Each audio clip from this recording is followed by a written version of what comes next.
digitaljamsessions.com. Hello and welcome to this Digital Jam session. Today we're joined by Dr. Joe Twist of Yuki and Sam Balcom from Rainfall and Dave Cook from, I was going to say Bust Comics, but that's not technically where you're from, is it, Dave? No. Tell us where you're technically from. I'm from a digital marketing agency called Digitas LBI, based here in Edinburgh with offices all over the world.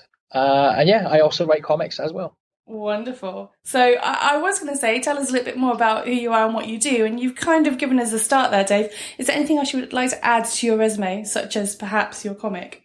Yeah, sure. So I successfully crowdfunded the first issue of a new comic series just last year. We're about to launch a campaign for issue 2. So sort of taking what we learned from the first one into that second one. Hopefully it will go a bit better than it did before. And I recently sort of stepped away from a decade as a game journalist to move into digital marketing. So it's been quite a career shift, but a very good one as well. Wonderful. And Sam, why don't you tell us a little bit more about what you do there in sunny LA? Sure. My name is Sam Balcom. I am one of the owners of Rainfall Films in Los Angeles. We started in early 2008, which in small business years, I think is about 5 centuries ago. And there's kind of two sides of our company. We provide services in production and post-production for film, television, commercials, music videos, new media.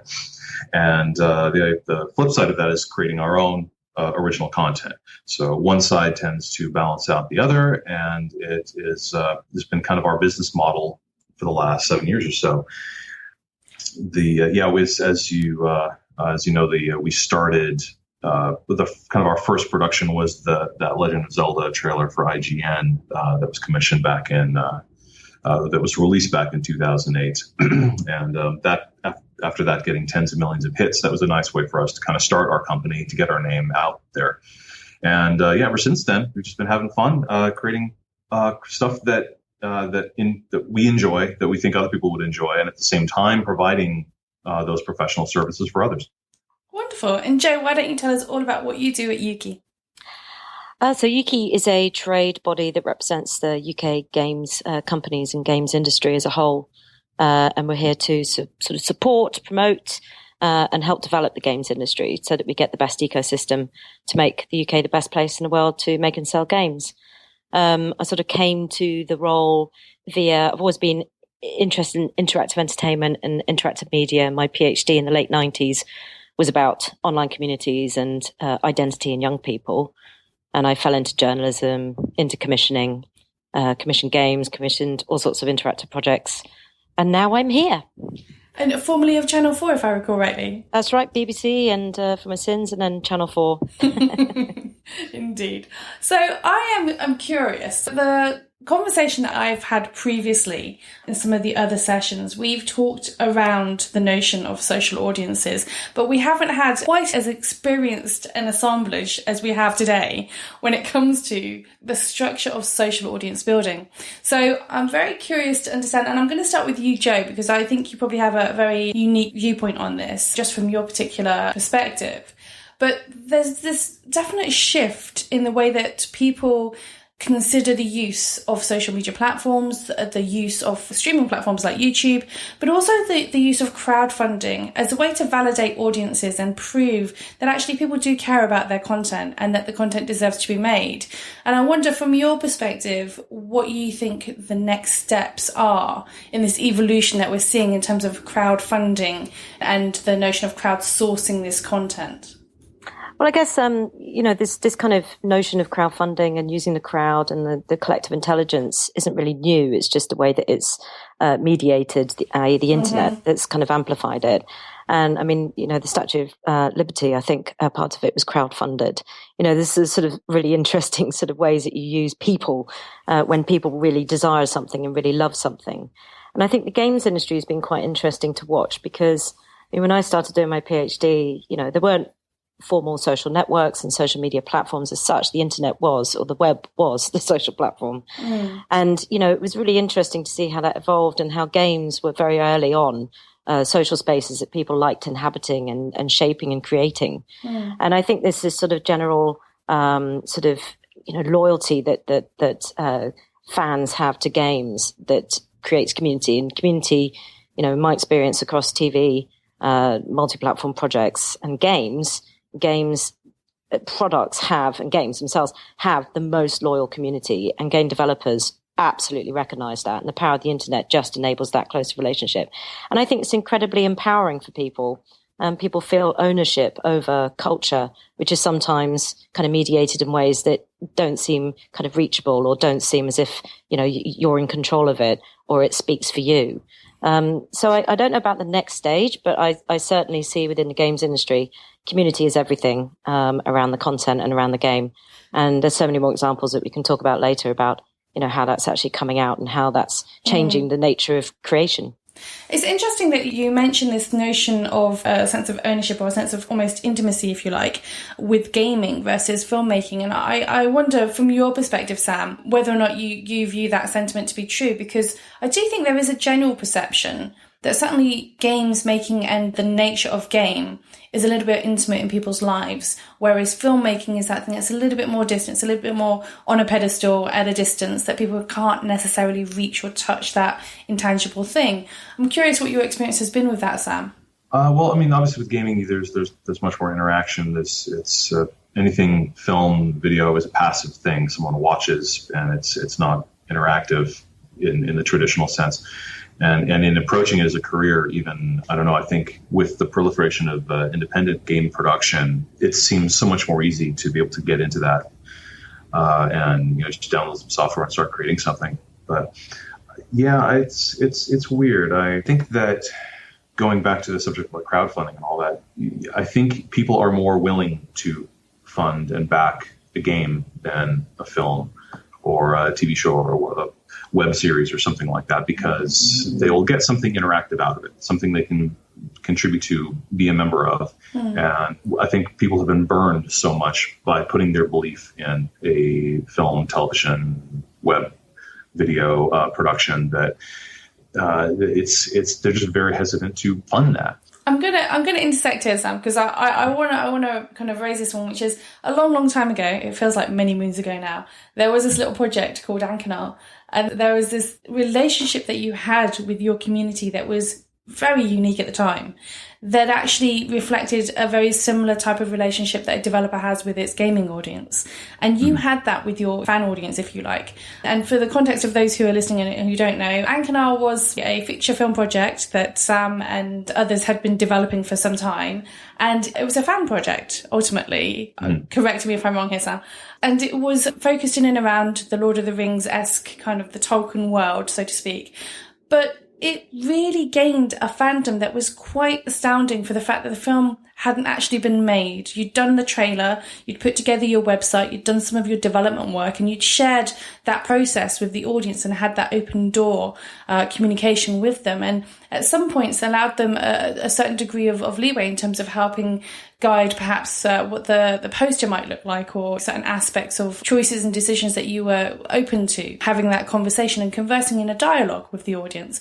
And that led to the cast of that trailer being, invited to many sci-fi conventions and sitting there and signing autographs in a way that's not normal, that's not usual for... Well, especially back in, this we're talking like back in like 2002, 2003, yeah. So it was before Facebook, before YouTube. Yeah, definitely. Well, it's my first eye-opening experience to what the internet could do for marketing and for getting your work out there was probably around 99 or 2000. And I was a huge fantasy fan, Tolkien fan, and I wanted to make a short film. This is when I was in film school. I wanted to make a short film based on some of Tolkien's early writings. So I started doing up some concept artwork, and I ended up emailing someone over at one of the Tolkien fan sites, letting them know what I was doing, just kind of for fun. And here's a piece of artwork that I was working on as a concept. And they actually ran it as a story, just letting people know this is just a little fan thing. This is a small little short film that's getting done. And the next day they got inundated with emails from people all over the world, just the reaction was amazing. And I had never seen anything like that back, we're talking 15 years ago. Mm-hmm. I couldn't believe that something that I just drawn is now being seen by thousands of people, and they're reacting positively and are supportive. And I was like, oh, wow, this really is the future for independent artists, from everyone from independent artists to the big studios. This was the future. Mm. And I think that it was very much a precursor to the nature of crowdfunding and dare I say the word Kickstarter. And it very much showed that the nature of community engagement and community relationship building could lead to powerful things. And I'm curious from your perspective, Dave, obviously you've been through this process with the Bust comic, whether or not you see any specific parallels in the way that the games industry work with their audiences to create those communities, to create that fandom and that bridge of trust, if you like, whether or not that was something that you felt was reflected in the way that you approach Kickstarter or not. Yeah, there definitely are parallels to be drawn there. I've been writing about games for, it's just over a decade now, actually. So I've sort of seen Kickstarter come out, with Tim Schafer obviously did his big Kickstarter for Broken Age, and then that became so popular. All of a sudden, game sites were writing about this new thing. Kickstarter, what is it? We had never heard of it before. And all of a sudden, game developers all around the world were flocking to it to try and fund their own pet projects, where the big publisher routes were failing them. And interestingly, the best ones. It's funny that this platform was seen as a very entry-level place for people to make their projects come to life. Yet the big example everyone used to go to was the Kickstarter by Tim Schafer, who was already one of the biggest names in video game production. So it's weird. I mean, I think you need a bit of a clout behind your name. I think that certainly helps. I mean, I've seen people defect from big companies like Media Molecule, for example, go to Kickstarter to make games. And I've seen those projects fail, even though they've been attached to such big projects in the past. Unless you are, the head of the studio or someone with a big work history behind you, then yeah, you might actually struggle to get the online support that you need. But it's different. I think it's very ad hoc. It sort of depends on. It's no longer enough to just have that one great idea. You have to be able to PR it yourself and actually be quite confident speaking to people, putting yourself out there and pitching your story to the relevant outlets and websites and blogs and podcasts even, who might actually help give you a bit more mileage. But do you think then that there's perhaps a certain degree of, I suppose, the audience are a little bit more savvy than they used to be. And perhaps there is a certain degree of cynicism, identifying when somebody who perhaps does have a very solid body of work behind them, that they maybe feel that there's a certain level of a lack of sincerity, if you like, by approaching these crowdfunding platforms and asking for money when, from a fan's perspective or a gamer's perspective, they're looking at it and saying, well, actually, you can go do this somewhere else. You don't need to come to us. Why are you using us to get your funding? And I think this is something that was perhaps considered as a bit of a debate when crowdfunding platforms were used for things like Veronica Mars, for example, where actually this film, when it got distribution, they cut their own deal. There wasn't really a need necessarily in some people's minds for a crowdfunding platform to perhaps be used. And I'm curious from your perspective, Joe, obviously with Yuki, you're working across the industry, you're working across games, but you're working across interactive content as a whole. Do you think that this is a sustainable trend for interactive entertainment to continue to look for audiences to fund the content? I think it depends. And I mean, before Tim Schafer, I think there is a little bit of ennui setting in. And when communities are let down by lack of fulfillment or lack of the promise being made, in exchange for their money, their donation not being fulfilled, then you get into quite dangerous territory. But I think, it goes in swings and roundabouts. The games industry, like other creative industries, creative sectors, certainly in this country, really struggle with access to finance. Banks don't lend. They view mistakenly, without evidence, they view any creative industries looking for bank loans, for instance, as risky business, more risky than opening up a hairdresser's or a coffee shop or something, as if we need more of them. And, so I think it's natural that the industry has found success in crowdfunding projects. But so I was going to say, there is certain, patterns to this, and we've identified some already about it's either a well-known IP that other publishing routes have failed, and, this is a way for the community to bring back that well-loved IP or a well-known name. But then you still get the outliers. You still get the ones that break through. The first British company, UK company, that actually before Kickstarter launched in the UK, they registered one in US, and then there were 6 to start, and they were asking for donations to create Zombies Run. And so they weren't that well known at all, certainly not in the games industry at large. And, it was a brand new IP, and they held the record before Tim Schafer came along.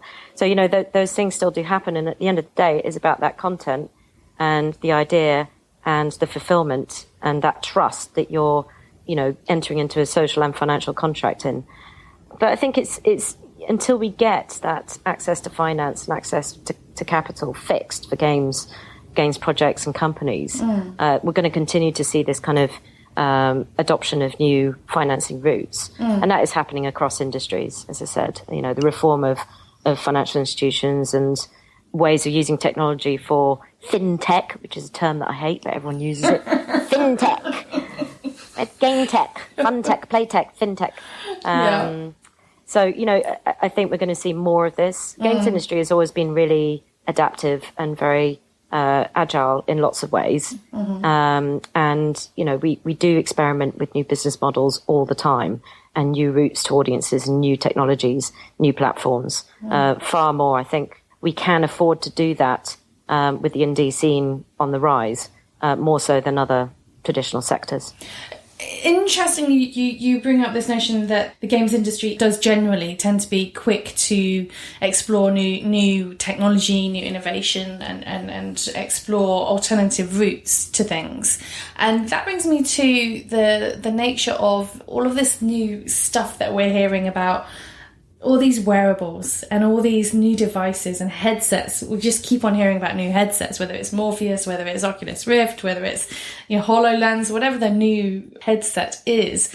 And I'm curious what your thoughts are in terms of how this is going to change game making, perhaps, or to a certain extent, maybe even filmmaking. But I'm curious, Joe, just from your perspective, do you think this is going to have the kind of impact that people are touting it's going to have in terms of the way that people currently approach development? I think more so the way that the audiences and people experience content and these experiences that we're creating. I'm a massive fan, always have been. I'm a massive sci-fi nerd anyway.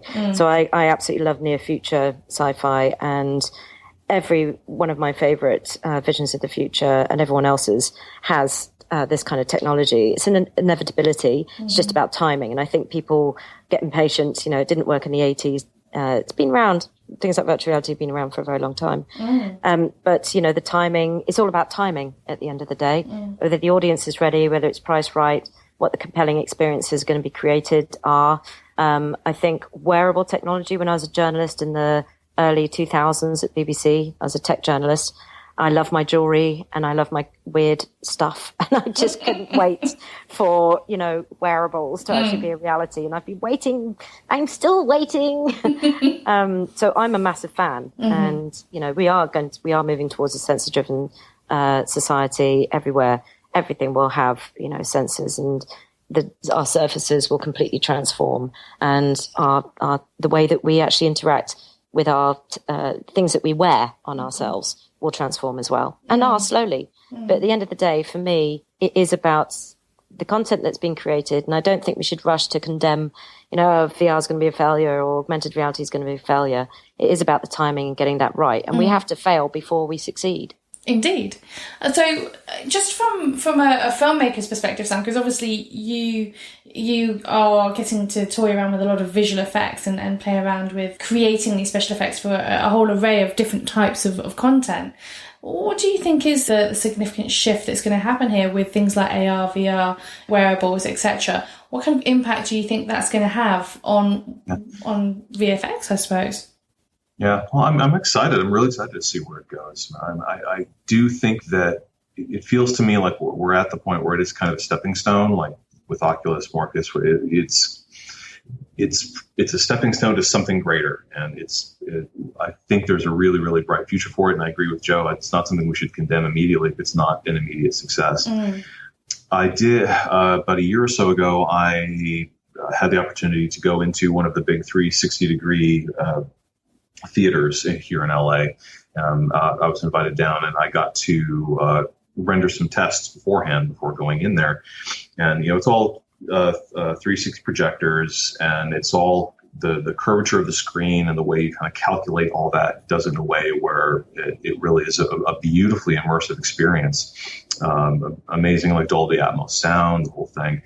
And we played around with some renders, some various environmental type things, and we brought them in and played them, and it was incredible. It was being able to stand in there, look around, and be completely immersed with that. I don't know. I love that.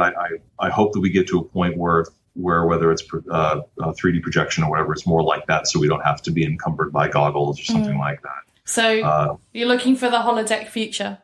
Exactly. I think we all are. Aren't we all? Exactly. There's too many geeks on this call right now. But yeah, I think that's really kind of what we're going for. Oculus technology is a stepping stone on the way, but I think the future is really exciting for that. But Dave, from your perspective, and I'm asking you this, narrowing it down to the comic, what do you think the future of comics is going to be with this kind of shift in technology as we progress forwards with this technology and interactivity? We keep on hearing about motion comics and motion graphics, etc. What do you think the future is for comics in terms of the next steps? It's interesting because motion comics they kind of betray what that standard image of a comic is. It's something static. You sit down, you read it, and you just kind of get lost in it, like you would similar to a book, obviously. But I think that is really interesting. Sort of visual, like moving comics. I mean, I think we're seeing this actually happening in games a little bit. So you've got, I don't know how familiar you are with the old Choose Your Own Adventure novels. Oh, yes. From way, way back. They were great fun. Now we're sort of seeing an evolution of that now with games like the Telltale video game series, Walking Dead, Game of Thrones, Tales from the Borderlands, and Wolf Among Us. Those are kind of like those classic choose your own dialogue. You get all these moral dilemmas, and when you choose badly and the plot progresses either way, you kind of wish you could do the old trick, put your thumb in the book and flip back and have another go. But these I think are kind of the natural evolution of those kind of comic storytelling and adventure novel formats, all kind of rolled into a new gaming sort of experience. And I think the Telltale team are great. I mean, they have great writers who can really immerse you in a story, kind of in the similar way that you would a comic. But yeah, it's you making the decisions, and it's you actually shaping the narrative and just being with the characters all the way through. I think another interesting thing is what Marvel's doing with, you notice in some new Marvel comics now, some of the panels are labeled AR. So these are like augmented reality panels. But obviously that's not the whole comic. I think it'd be quite cool to see something like that. Or some sort of like holographic technology, a bit like the hologram Minecraft demo that Microsoft showed at E3 this year. If you could have something where, the comic panel leaps out of the page and say, for example, it's Spider-Man versus some bad guy, Dr. Doom or something. And then you actually see them battling each other on your tabletop. Now that would just blow my mind, I think. That would be so cool if they could figure out a way to do that without the goggles. Because I agree, with the earlier comments about wearables and to actually have a device, goggles on your head, it doesn't feel as organic as, it just doesn't feel the same. So yeah, I would love to get to a place where we could just, do something with a comic that makes this big scene pop up, kind of like a pop-up, I guess, is the kind of dream. But yeah, and it's funny, moving forward, we have actually seen on the Bust comic, and after we've, done the Kickstarter, I've been speaking to lots of people in the scene. We've met loads of great people at comic conventions and at groups and stuff. That digital comics is a bit like Spotify in that you can't expect to make a lot of money on things like Comixology. It's it was once seen as a bit of a gold mine. Of course, there was the gold rush, kind of like we saw on iTunes. Now everybody's doing it. And, unless you're one of the big players or, again, you're really good at your own PR, you probably won't get discovered. There's a lot of comics going on there now because everyone who can sort of draw can do it. So what I've been hearing from a lot of people here in Scotland, really seasoned comic creators as well, saying that they make most of their money now at conventions. And that's great because then, you're actually getting in front of these fans and other people. There's a lot of people who own comic shops that go to these conventions. So that's a great way to get yourself stocked and just get your product into more places. So it's really interesting that we are actually kind of going back. Once we saw, there was a time when we thought comicsology was the future, but now it's all coming back again. And I think the perception there has changed a lot. So it's kind of gone round full circle, really, in as much as it's gone back to good old-fashioned trading over a table, which almost feels like for some people may seem like a step back, but it's actually more that it's gone round that full cycle. But, it's very interesting that you mentioned Comic-Con, and I am going to take a moment to dig a little deeper into this because it's actually generally not terribly well known here in the UK. And it's really one of those things that amazes me that more people are not aware of the fact that we actually have our own London Comic Con twice a year in May and October, but we also have a series of Comic Cons happening up and down the country. So there are, shows that happen in Edinburgh, Manchester and Glasgow and all these other places. But the London show is literally the last show. I believe their attendance was somewhere in the region of 125-ish thousand. I'm sure Gary will slap me around the back of the head for getting that number wrong. But, when we look at San Diego's numbers and New York's numbers, we're talking about 130, 135,000, give or take, at New York and San Diego. So we're not hugely far away from those kind of numbers here in the UK. And that's without all this big studio A-list talent turning up and wooing the audiences. That's just good old-fashioned quality fans turning up and wanting to do, as you say, Dave, trade for comics or buy product on the floor and just kind of immerse themselves in the community and the nature of culture, which I think is deeply underestimated here in the UK, is actually how big these Comic Cons actually are. So I know that a lot of people will have sat there as Dave's come and said, yes, and Comic Cons, and they're probably sitting there going, what? What's the UK? Don't be silly. I mean, I'll say as well, these shows, I think, so MCM Scotland actually happens at the end of September. And I think last year they had 40,000 over the door. And they'll smash that easily this year. And I think that can be attributed to, the rise of Marvel's movies, the resurgence in comic book readership. But the interesting thing is, yes, it is speaking to fans over a table, signing the issue, just actually having a chat with them. But it kind of bleeds across into digital as well, because so obviously we're doing our second Kickstarter in about 2 weeks' time, actually, 2 or 3 weeks' time, give or take. But now, like, we can now ask for less because we're selling more at these tables and at these conventions. So now we've got a pot saved up, so we don't have to ask for so much. Plus, we take, people's email addresses from every event we go to, every copy we sell, we get the mailing list. So there we go. Now, hopefully, we've got a bigger audience of people that we're going to get in touch with, and hopefully we'll come back for more.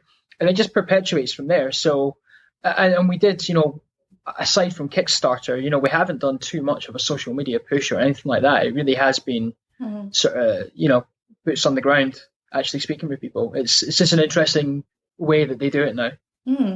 But Joe, what was you going to say? I was just going to say, this is quite kind of typical of the difference between mainstream, what we might call mainstream traditional media, and how they reflect culture and how they reflect things that actually are culturally mainstream. Because a lot of just ordinary citizens kind of get their media consumption, yes, increasingly over the internet, but still sort of mainstream media outlets like, the BBC or the Daily Mail, God forbid. Oh, no. Or, other similar broadsheets and Channel 4 and ITV. Yeah. And they never, ever, ever, ever, ever reflect this side of culture, ever, ever. When I was and I can say that with confidence, having been at BBC and Channel 4, and before, one of my commissions at Channel 4 was an enhanced motion comic. We didn't know what to call it. It was called The Thrill Electric, and we launched it at MCM Expo. And, Channel 4 just, when I went there, I'd been before, and I was just overwhelmed with just how many of Channel 4's target audience were there and not watching telly. It's an old kind of narrative. This isn't about necessarily linear telly. It's even just the content that they're making for telly. And, I came back and I said, look, we need to do like something about this. And we need to reflect this mass of people who you're completely, entirely not speaking to through your traditional channels.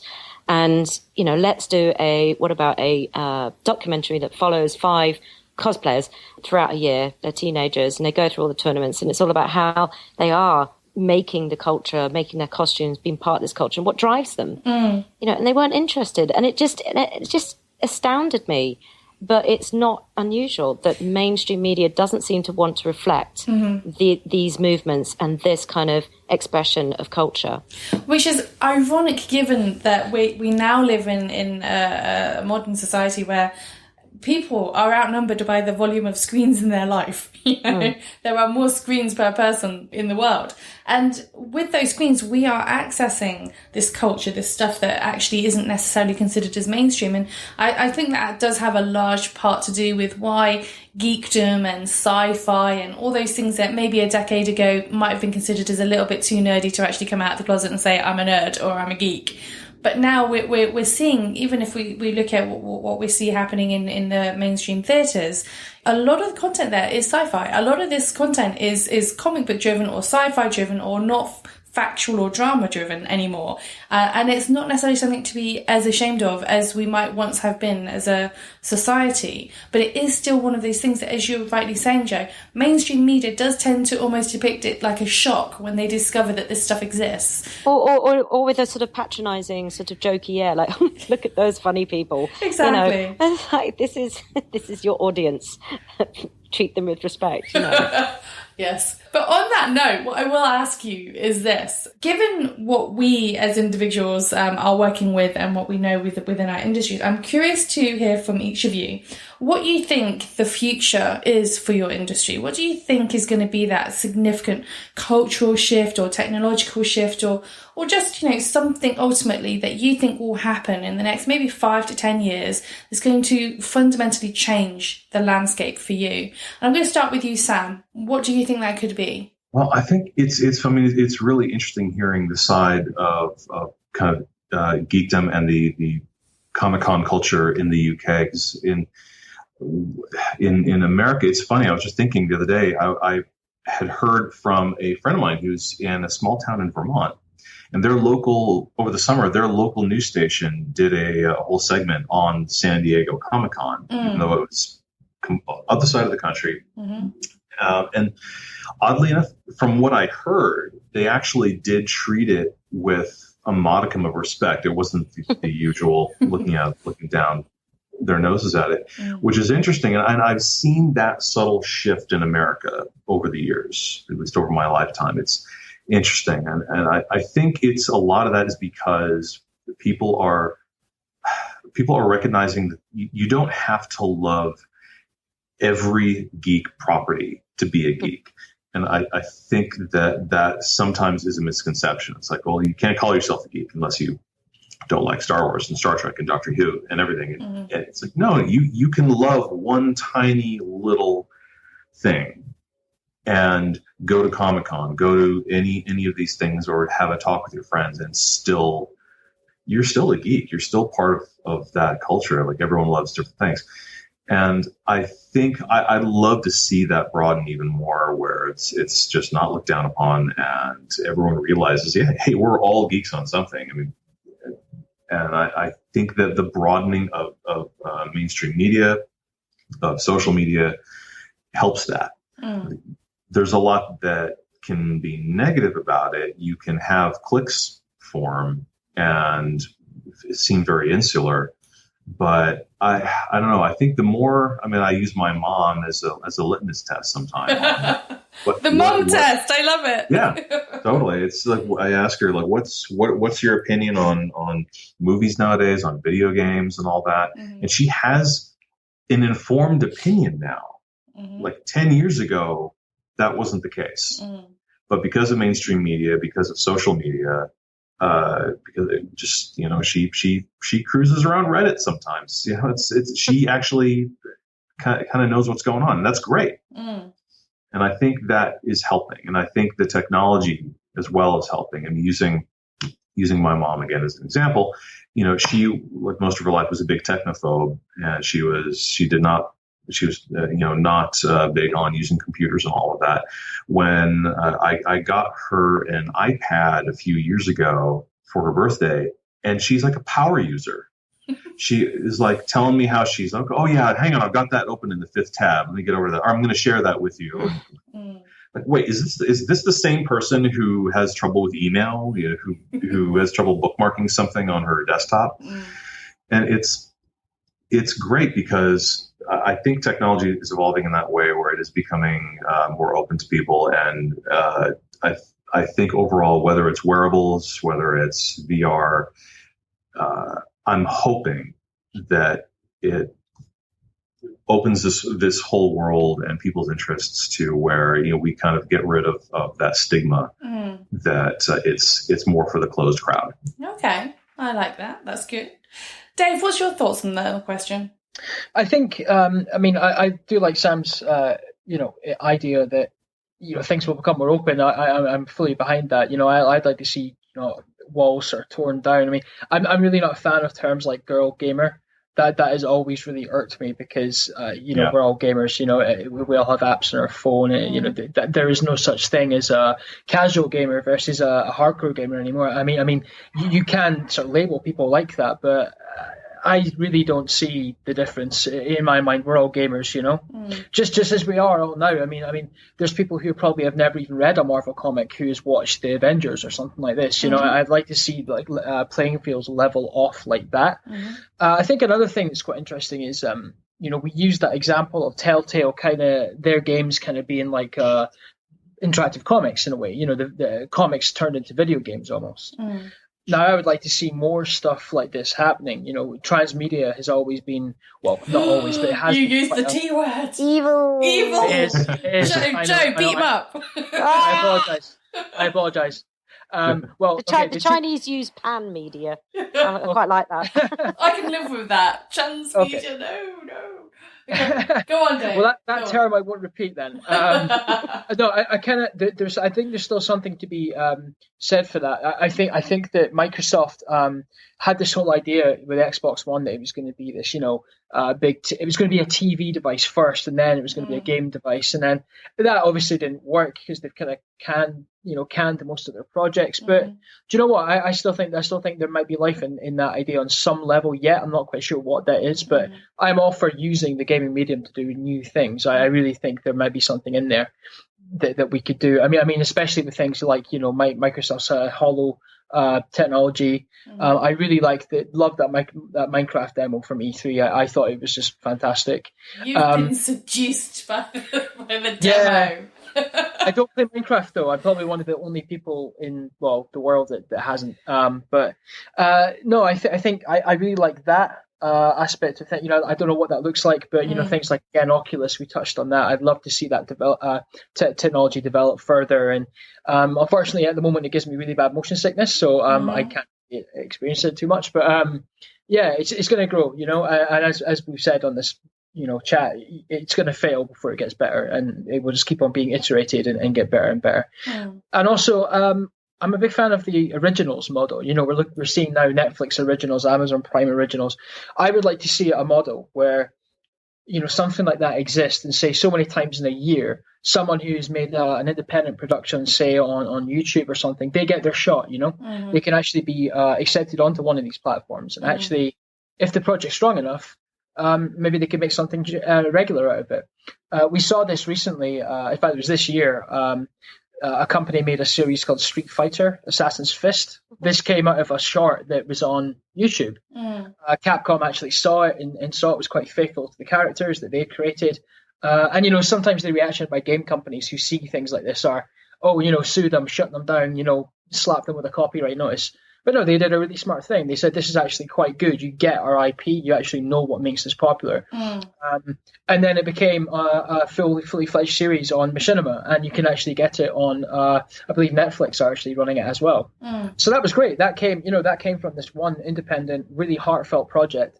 And I would love to see more of those creators actually getting their shot on the original sort of content streams. I think that would be really interesting, and we'd see more diverse shows and subject matter coming through. I think in movies certainly. I think sometimes, you go through these runs throughout the year, summer blockbusters, where there seems to be a bit of a lack of imagination, and it's all sequels and stuff. We can't speak for every month of the year, but sometimes it feels like that. Of course, there are great films coming out, independents and stuff that, if you know where to look, you can find them. But I would love to start to see YouTubers and independent filmmakers really getting a shot on the big platforms. Okay. I don't take to do that, but I would love to see it. More diversity, I think, is the key takeaway there. Okay, interesting. Diversity. Joe, what's your thoughts on the future? For me, I think I'm most excited and most looking forward to where games and these kind of shared social spaces become spectacles that you watch together. So I've always been fascinated by esports and what we define as esports, and basically people watching other people who are better than them at something. And I'm really interested to see where live streaming, which has completely exploded esports out the water, physical kind of stadiums being filled to the brink in the UK as they are around the world, and virtual reality, and where what happens when all of those things meet. Because when Oculus was actually acquired by Facebook, anyone like me who spent a hell of a lot of time, regardless of the naysayers, in Second Life, went, yes, now we're going to get the Second Life we always wanted. and actually, I found out that one of the driving forces behind the acquisition was a former Second Life or Linden Lab CTO, Corey Ondraker. And that made total sense to me. So that sense of presence that you got in Second Life when I used to go with my friends to watch films or to see lectures together was just second to none. And now I want that through my virtual reality headset. I want Ready Player One, but much better written and now. It's funny that you're saying this, actually, because this is a complete random piece of trivia, but Sam did a piece called The Ore. It was a short. And if I recall rightly, Sam, it was the first piece of digital content that was actually put into Second Life. Was it? Yes. No way. Really? Yeah. Really? They actually screened it in a movie in Second Life. In a theatre. You walked into the theatre in the game and you watched the content. It was either or it was something else you did, Sam. I just remember it was something you did that they screened it in Second Life, I'm pretty sure. I used to be one of those people. I was the big blue one with grey hair that went... I used to spend my weekends in this place, for God's sake, Okay, that sense of presence and shared spectating of this fantastic cultural thing that you all love. Wonderful. Okay, so before we part company, what I would like to ask you to do is to share with us your Twitter handle or social media handle of choice, because our lovely listeners like to follow you and like to figure out what you're up to. If we could start with you, Sam, what would that be? Sure. Well, it's our main website is rainfall.tv, and you can follow us on Twitter at rainfallfilms, or on Facebook, facebook.com/rainfall.tv. That was a whole array of them. Dave, what's your handle? So you can get me on Twitter at Dave S. Cook, all one word. And you can get me on Facebook at facebook.com/bustcomic. And to keep up with the comic, it's www.bustcomic.com. Wonderful, thank you. And Joe? I am at Doctoe, DOCTOE, all one word, on Twitter. And then you can find everything else. And warning, I talk a lot about cats. I did notice the cat thing. But guys, thank you all so much for your time today and joining us on this Digital Jam session. If you enjoy this content and you would like to hear more of it, please do remember to subscribe and review. And thanks again for joining us on today's Digital Jam session. DigitalJamSessions.com